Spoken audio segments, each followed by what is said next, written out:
one of the stats, I went at the seminar this morning, or the conference this morning, of which I lasted about 42 minutes. Yes, well. It was supposed to be for 5 hours.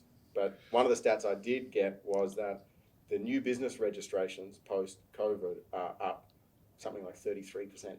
Oh, really? Okay. And so that kind of paints the right picture of why there's a staff problem or a staff shortage or people's inability to find staff and good staff. We've had no immigration. We've had no immigration for 2 years. Yeah.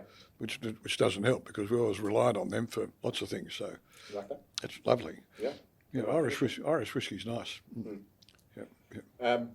So yeah, I mean, and you've got plenty of experience in different workplaces, and obviously we've heard on Scotch O'Clock in particular many times, particularly about AGC where you used to work. Yeah. And so I thought we would discuss, the good experiences and the bad, and what.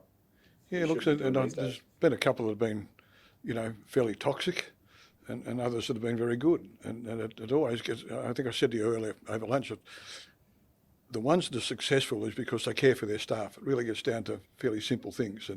And all the years, the 14 years or 13, 14 years I spent at AGC, that was just self-evident. They looked after their staff, and the staff were very loyal.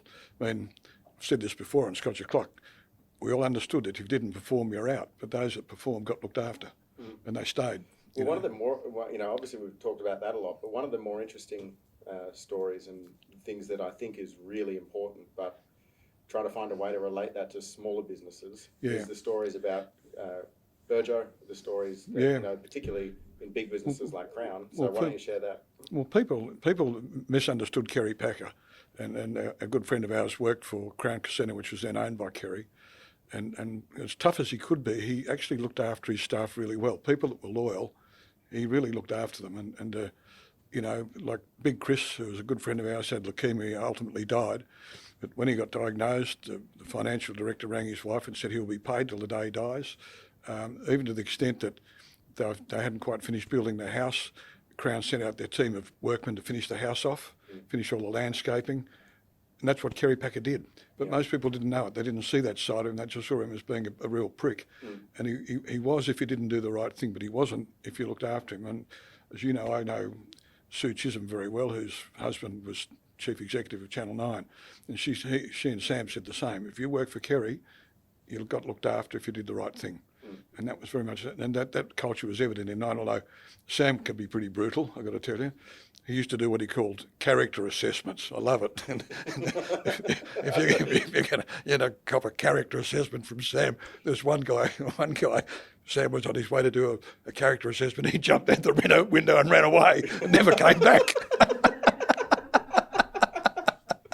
Because he knew Sam was on the way. That's perfect, because we've never had that terminology, character assessment, in Alderton. So now if anyone ever gets asked for a character assessment, you know what it means. Do a Sam Chisholm character assessment, you know what it's all about. So, but Channel 9 had that sort of same thing when Sam was running it. Again, they looked after their staff, the ones that were good. But if you didn't perform, you got the shift, and that was the way I was brought up, especially in my early career. Your grandfather, my dad, ran a very large insurance company, as you know, and Custom Credit was the finance company. He ran the insurance division. The same policies applied. They looked after their people. Again, they didn't perform, they were out.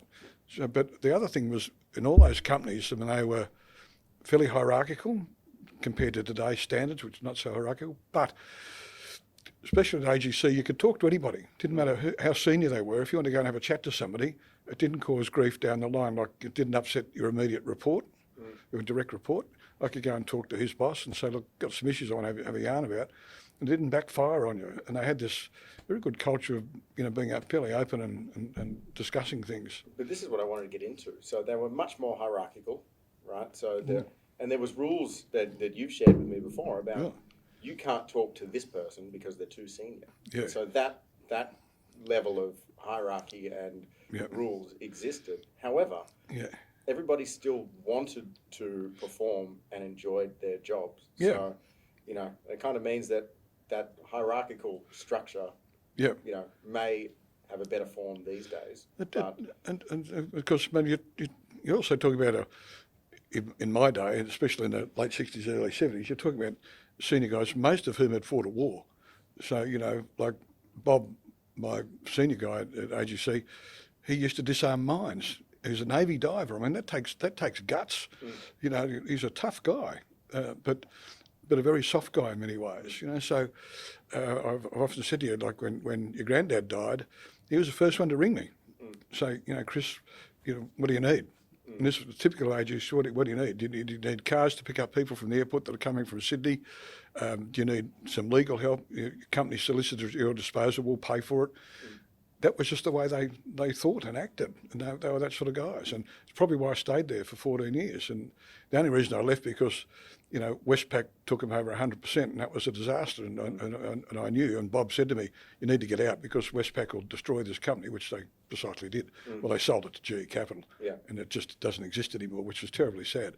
You know, but they had that lovely culture, and Dad's company, National and General Insurance Company, as it was in those days, was very similar.